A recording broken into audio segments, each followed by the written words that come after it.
Hello, everybody. Welcome back to the 90th minute, and welcome to a fantastic interview here.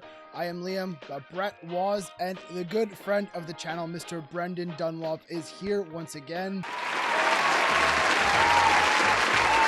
Welcome back to the channel, Brendan. What's up, boys? It's nice to see you. Liam, I feel like every time I've been on the chat, you've been working, man. Last few times I've spoken with these guys, I did a whole hour with Brett. Where's Liam? Working. Yeah, it's been a struggle the past, I'm gonna say, 6 months or so since the Euros have ended. But hopefully now things, as we move into the winter, hopefully now we'll be able to be on the channel a bit more. But I'm glad you told the boss, you're like, look, Canada's playing there in Edmonton. This is the biggest game of my life. I need the week off. I said, listen, I'm booking days off. This is happening. You're not going to question it. Figure it out. That's what I said. This video is brought to you by Explore Edmonton. Show your support for the Canadian national team through Explore Edmonton's cheer phase for a chance to win one of 3 prize packs. Just head to fanup2026.com, take a photo of your cheer face, and submit it for your chance to win a signed Canada jersey, Canada tickets, and more. Anyways, back to the video. You touched on it. Canada. That's why Brendan Dunlop is here. His Canadian football knowledge. If you don't know who he is, the Canadian sports scene, the Canadian football scene was Brendan Dunlop for our childhood, at least. Yes, absolutely. And he continues to play such a pivotal role in the North American football scene. And you see he's got his Aston Villa kit on. We will talk about them later on. We will talk about TFC even potentially, some MLS news. We'll get into that. Brett, Team Canada. You are beyond hype.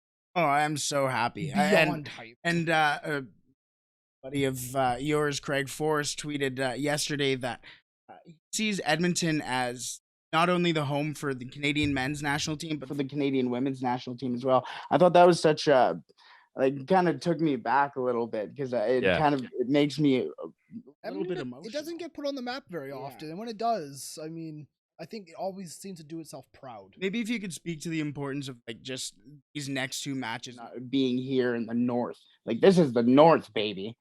Yeah, exactly. This is, a proper Canadian kind of feel, right? On turf, in the cold. The Mexico game forecast makes it seem like the Mexico game is going to be the worst one. Obviously, Costa Rica have a lot of experience playing on turf, but, they didn't have time to acclimatize in Edmonton. The Canadian government seemed to delay their visa application, and they've only been allowed 1 training session at Commonwealth. So I think they would have preferred to have had a few days to run for coffees in the cold and, just kind of settle into the hotel at the Edmonton suites or wherever it is they're staying and get used to the situation. But to go back to Craig's tweet, and we were talking about this on the last Footy Prime podcast as well, he says that those games in Edmonton, it really felt like the whole country was behind you, and as much of the country as possible would be in Commonwealth. And then that was just a feeling they they weren't able to replicate in other places.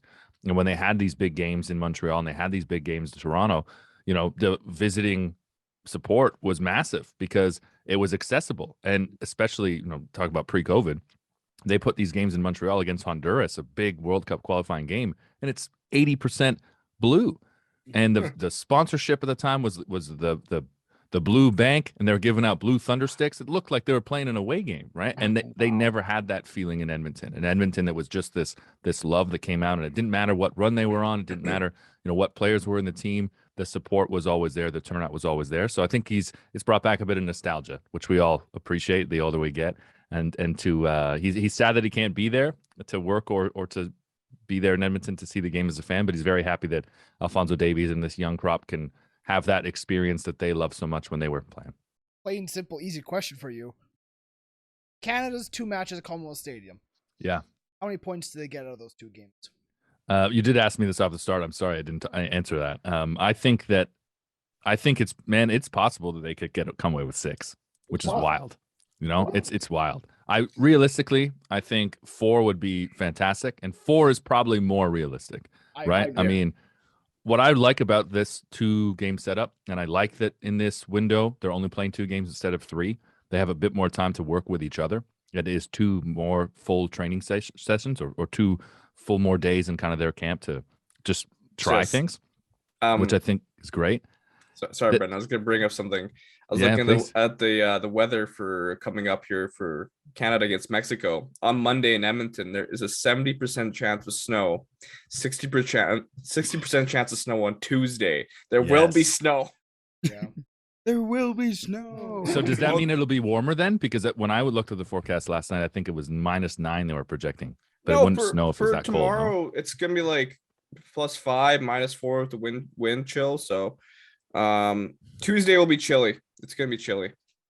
Yeah, that Mexico game is definitely going to be the weather test, which you never know. That might play into the Canadians' hands versus Mexico. It might just derail the football they want to play. I mean, Yeah, will I think Canada it be able could. to press and play attacking football when there's snow on the ground? I don't know. I mean, it's a question mark for both nations. I mean, just because you're born in Canada doesn't mean your football is Yeah. going to do well on a Liam, frozen. question for you. Do you still have that ghost pepper sauce? Because we might need it. do. We might I need it do. to warm up a bit. So I saw that clip. Did it give you the full body warming sensation for I felt hours? that for 2 days. I gotta be honest with you.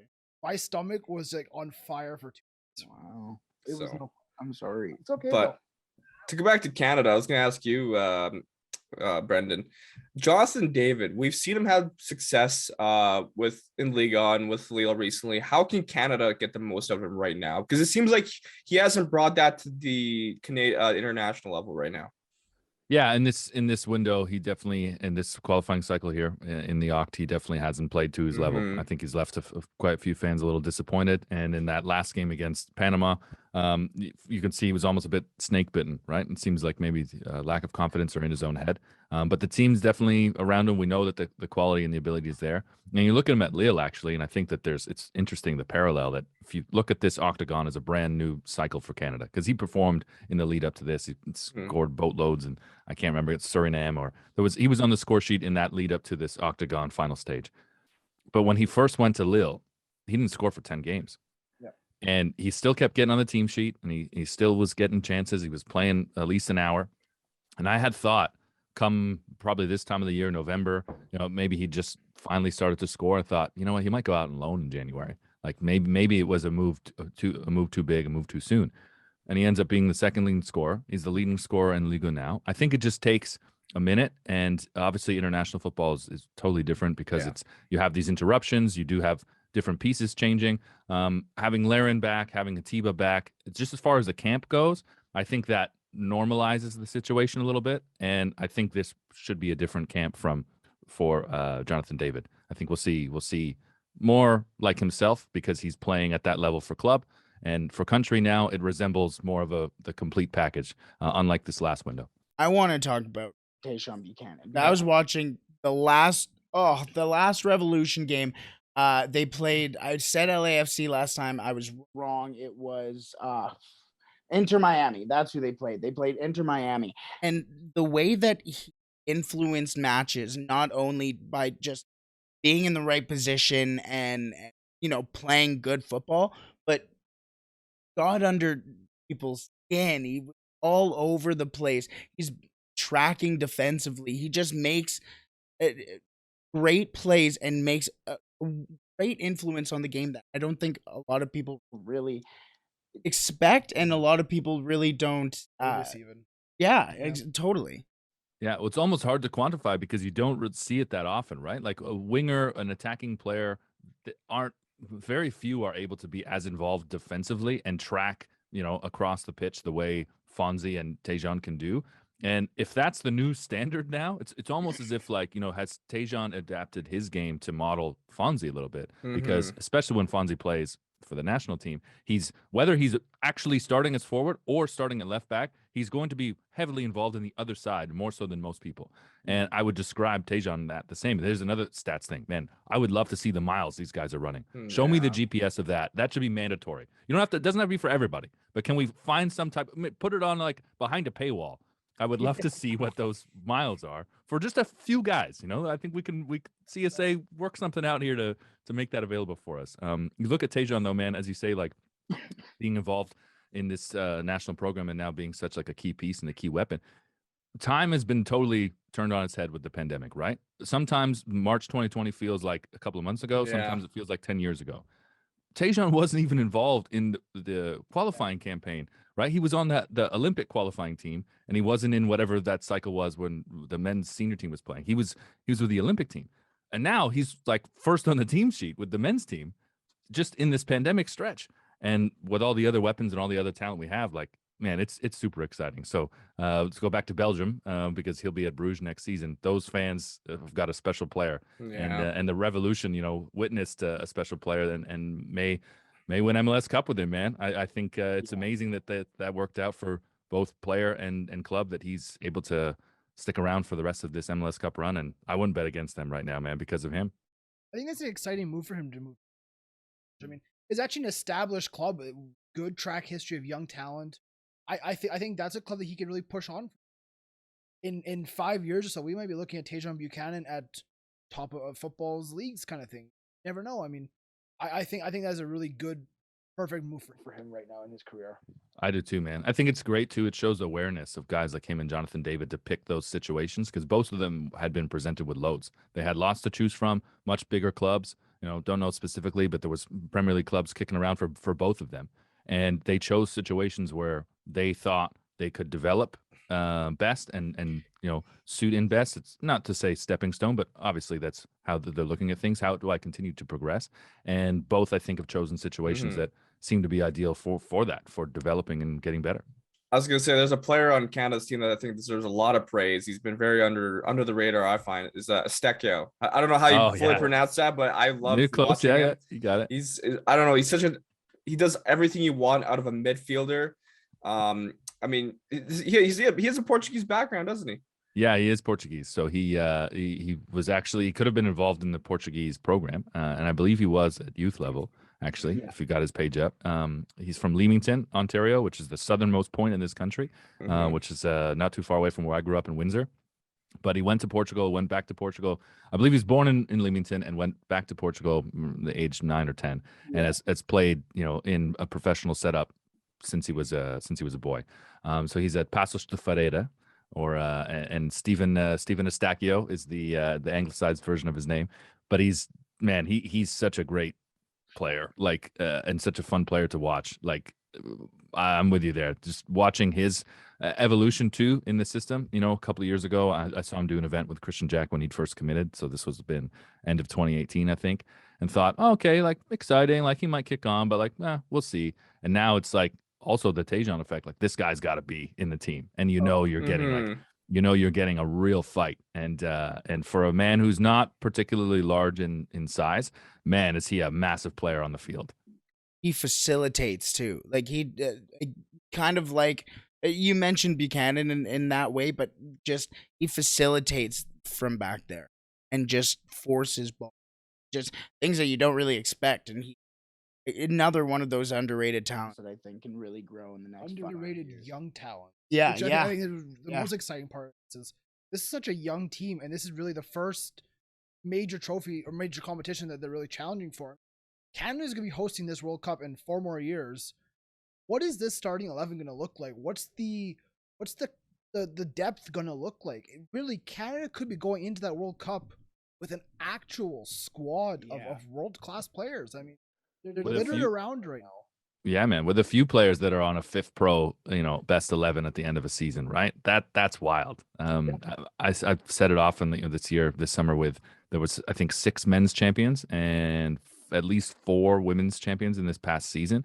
And it wasn't that long ago, man. We as Canadian fans used to just be excited to have players in leagues like Turkey and France and Germany, right?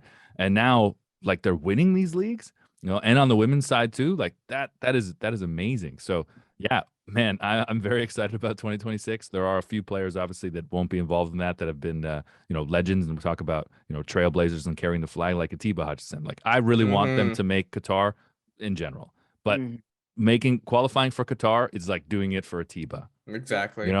And I think that while no one's particularly said this in the squad, I know the respect level is there and the appreciation for all that Atiba has done. And he talk about underrated or underappreciated. This is a guy that does not get the love in this country that he deserves.